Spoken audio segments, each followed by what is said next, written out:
देखा तो ये ख्याल आया, जिंदगी धूप तुम घना साया। अगर आप गजल प्रेमी हैं तो जाहिर सी बात है आपने ये गजल जरूर सुना होगा, या यूं कहें कि जगजीत सिंह की गजलें जरूर सुनी होंगी। उस दौर में लोग गजल सुनना इतना पसंद नहीं करते थे, मगर जगजीत सिंह ने अपने आवाज के जादू से गजलों को आम लोगों के दिलों तक पहुंचाया। उनका संगीत अत्यंत मधुर है और उनकी आवाज संगीत के साथ खूबसूरती से घुल मिल जाती है। शायरों की महफिलों में वाह की ताट पर इतराती गजलों को आम आदमी तक पहुंचाने का श्रेय अगर किसी को पहले दिया जाना हो तो जगजीत सिंह का ही नाम जुबां पर आता है।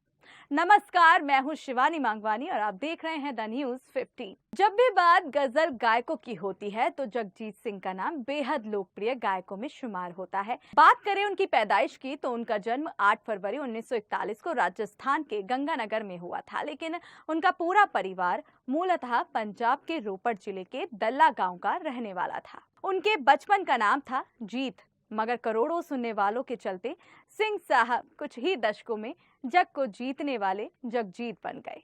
बचपन से ही संगीत पिता से विरासत में मिला था।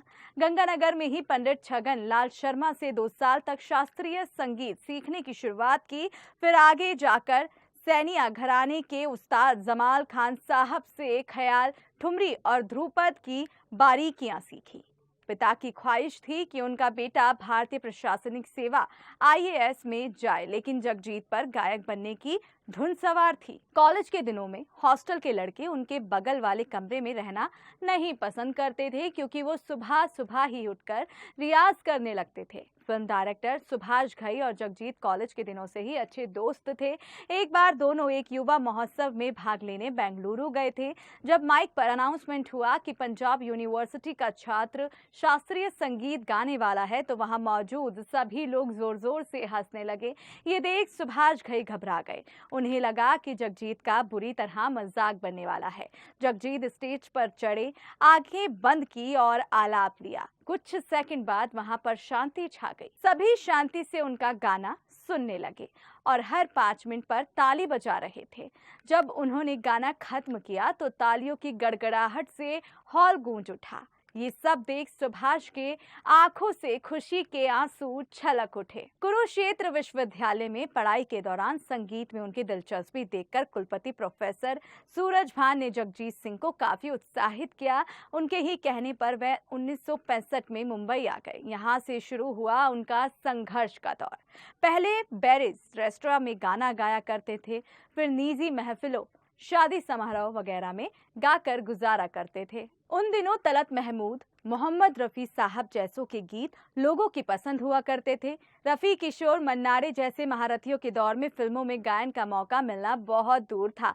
तब की मशहूर music company HMV his master voice को लाइट क्लासिकल ट्रेंड पर टिके संगीत की दरकार थी। जगजीत ने वही किया और पहला एल्बम द अनफॉरगेटेबल्स 1976 हिट रहा। बहुत कम लोग जानते हैं कि सरदार जगजीत सिंह धीमान इस एल्बम के रिलीज के पहले जगजीत सिंह बन चुके थे। बाल कटाकर असरदार जगजीत सिंह बनने की राह पकड़ चुके थे। जब HMV ने उनका पहला एल्बम निकाला तो कंपनी ने कवर कर छापने के लिए जगजीत की तस्वीर मांगी। तस्वीर देख कंपनी ने कहा कि लोग एक सिख को गाते देखना नहीं पसंद करेंगे, जिसके चलते जगजीत ने अपना सिख वेश त्यागा। उसी शाम एक दिलचस्प वाकया हुआ। जब वो अपने बाल कटाने के बाद एक शादी के रिसेप्शन में गाने पहुंचे तो आयोजकों ने उन्हें गाना गाने देने से इनकार कर दिया। उन्होंने कहा कि हमारी तो एक ही सिख युवक से बात हुई थी, आप क्यों आ गए?